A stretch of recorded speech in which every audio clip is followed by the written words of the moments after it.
Oxe, tócalle desparasitarse a voluntario. E nunca me esquezo. E sabedes por qué? Non por el.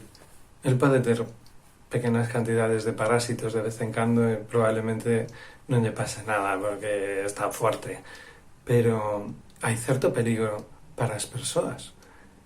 Hoxe imos falar deste tema.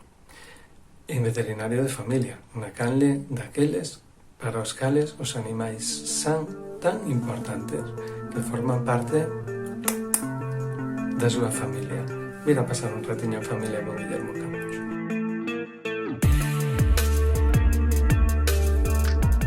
Pois sí, cando desparasitamos os cans, en gran parte o que estamos facendo é proteger as persoas que conviven con eles. Isto tamén é así nos gatos, o que pasa é que nos gatos isto ten un pouco máis de matices, que ao final pois comentaremos un pouco. Hai catro tipos de parásitos principales que estamos controlando cando facemos as desparasitacións dos cans. Eu creo que o que máis coñecemos todos son as tosocaras, que son estas lombrigas grandes, blancas, redondas, como espaguetis. ¡Ay, qué bonito, por favor! Que ainda se ven con algunha frecuencia nos cachorros, pero que en realidade poden ter en calquera momento da súa vida. Esas lombrigas teñen unhas crías microscópicas que se van de paseo por todo o corpo. E imaginarvos o daño que fan. Quero dicir que atravesan os órganos internos facendo daño. E poden chegar pois, a lugares tan críticos como, imagínate, o ollo, a médula espinal.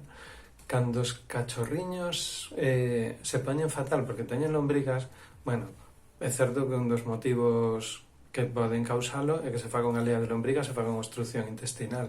Pero o motivo máis frecuente é que as lombrigas lle atravesan o fígado, lle atravesan o pulmón e lles fan hemorraxas internas e dificultade para respirar.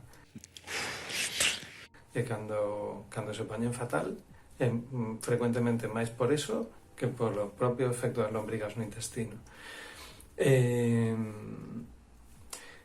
Entón, ningunha broma, os ovos destas lombrigas contaminan o entorno cando, bueno, no calzan caca e bueno, necesitamos ter unha higiene razonable, lavar as mans, estas cousas, despois de ter andado por lugares onde poida haber cans que non estén perfectamente desparasitados, pero bueno, na responsabilidade que nos toca desparasitar cada 3 meses. Buena decisión. Hai outro tipo de parásito tamén do intestino dos cans, pouco conocido, que son os ancilostomas. ¿Cómo has dicho? Ancilostomas. ¿Xo que es? Estos generan as larvas pequeniñas que intentan entrar tamén no corpo e fan o que se chama larva emigrante cutánea. Fan unhas lesións na piel así de aspecto ser piscinoso que molesta moito e que son de orixe parasitario e que pode provir dos cans. Entón, isto, bueno, non é frecuente, pero pouca broma. Ninguna gracia. Un terceiro tipo de parásito é un protozoo do intestino que provén da contaminación fecal. Os cans non son así super finos para elegir onde beben. Y eso lo sabemos todos. Que se chaman giardias. Bueno, as giardias tanto non te enteras de castés como fa unha diarrea importante. Pero en calquera caso, bueno, son orixe de trastornos intestinais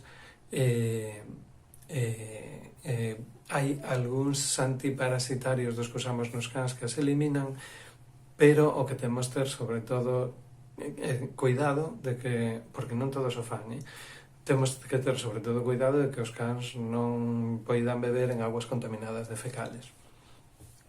E, por último, non quero deixar de mencionar as tenias, ese tipo de parásitos que de toda a vida se coñecía como solitarias. Aínda que a que máis preocupante non é a solitaria, que é unha tenia grandona, tal, senón que é unha tenia de un tamaño prácticamente microscópico que poden ter os cans, que a eles non lles fai daño ningún, pero que se as persoas nos tragamos un ovo, xenera unha cría, unha larva, que podría calquera lugar do corpo, en ese lugar, facer unha bolsiña de líquido que se chama quiste hidatídico. Se o quiste hidatídico aparece nun lugar onde non moleste, pode ser que nin te enteres. No te enteras de nada. Pero se aparece nun lugar que moleste, frecuentemente obriga a operarse. Ah, vale. Supoño que ninguén lle apetece operarse por eso.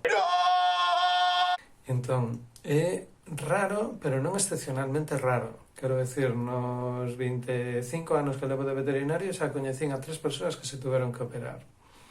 Así que, desparasitando cada 3 meses tamén evitamos que poidamos ter ese problema. No caso das tosocaras non é sempre cada 3 meses, aí temos que asustarnos ao risco de cada caso. Moitas veces recomendamos desparasitar, imagínate, os cachorros cada 20 días ou cada mes hasta os 6 meses. Aquí depende, sempre vais a recomendación que vos faga o veterinario. Lo ha dicho, lo ha dicho. E no caso dos gatos, os gatos, polo seu comportamento, hai tipos de parásitos que, entre comillas, son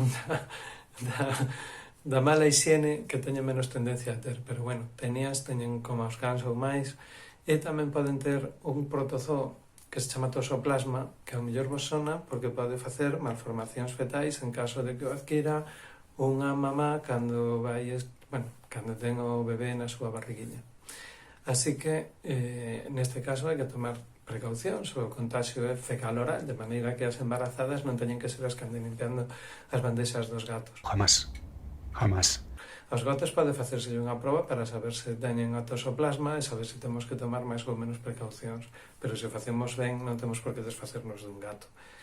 Igual hai que usar guantes, pero non é un motivo para desfacernos dun gato se temos disciplina. Así que, bueno, recordar, cando lle dades a pastilliña ou lle poñedes o líquido tal, sobre todo estades protexendo vos a vos e as vosas familias. E aquí é o que queremos. Dámoslle moitísima importancia á dinámica que teñen os animaliños nas familias. Este é un aspecto dos máis importantes.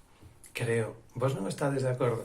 Se non estades de acordo, comentárnoslo aquí nos comentarios. Si no tienes nada bueno que decir, es mejor estar callado. Se vos gustou o tema, pois non deixades de darlle un like. ¡Ay, me encanta! Se vos gustan en xeral estes temas, pois suscribirvos a Veterinario de Familia. ¡Estupendo! Se preferides outro tipo de temas, pois o mismo. Decírnoslo nos comentarios. Pues está claro, ¿no? Esta canle para vos. Esta familia é máis chula canto máis grande. Saúdos, familias. Chao.